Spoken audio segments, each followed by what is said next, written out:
MasterCard Spending Pulse for Small Business monitors where people spend their money with their MasterCard, which is actually quite a bit of the spending. And every year since 2012, they have noted that small retailers are increasing at a faster rate their sales than big retailers. In other words, big boxes may be still growing, but they're growing more slowly than small retailers who are growing more quickly. So they attribute this, MasterCard Spending Pulse attributes this to the general consumer trend to shop small. That's good news. That's good news for us, and it's been going for years. So there's still lots of sales being made in person. They just aren't all happening in the big boxes like they had been. So when consumers want to find something that's made locally, they want to feel a connection to the artisan who created it, or they want to know that their purchase really makes a difference, then they are going to go to a real store, a small store, a local store. That's where they're going to go.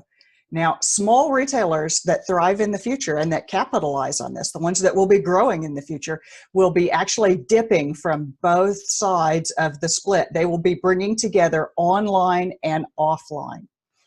IBM Research's 5 in 5 report predicts that in 5 years, buying local will beat online.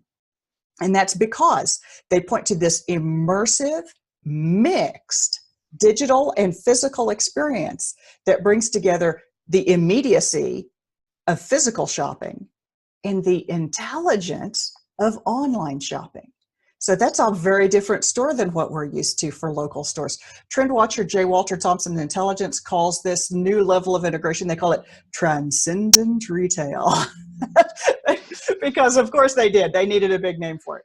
I have a big name and we're going to get to that. But transcendent retail, they're tracking this as big chains are trying to figure out how they're going to survive, as well as small stores. So there are a lot of examples that you can think of that kind of bring together some online and offline. Amazon is opening their own store of the future as they're trying to work out the technology that you don't even need a clerk there, just go pick up your stuff and walk out. Nordstrom Clothing is doing a showroom and deliveries only store. There are no racks. So that's a really different thing.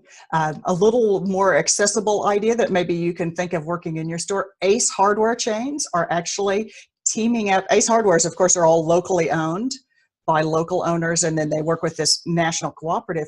They are teaming up with the Grommet, which is an online-only platform that works only with locally owned manufacturers. And what they're doing is they're giving shelf space to those cool finds from the Grommet at the Ace Hardware stores.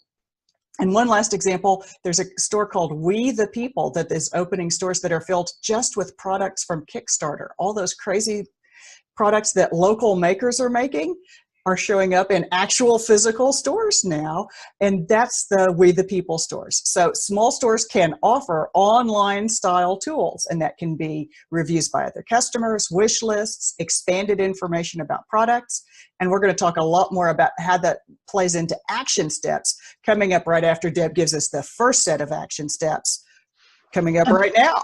Coming up right now. So before you can even think about the future, you need to start with a solid foundation.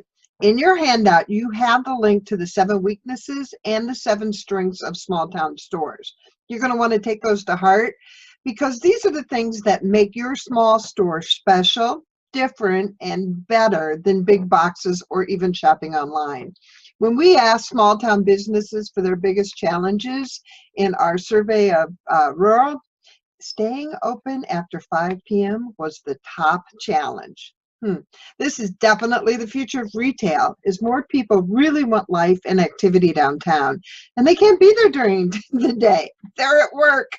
So the secret to being profitable in evening hours, you have to know this. Evening customers will be different customers. They want different products. They think differently than your regular everyday time customers. Now, the good news is that these different customers are an entire possible new market for you. The future of retail partly involves reaching out to the changing groups in your small market. We've included a link in your handout with a whole lot more information about time of day marketing for you as well. Now, we want you to focus on meaning, enjoyment, and the experience. That's the future of small retail, and that's our side of the big split. Design your store so the whole visit is an experience your customers will remember.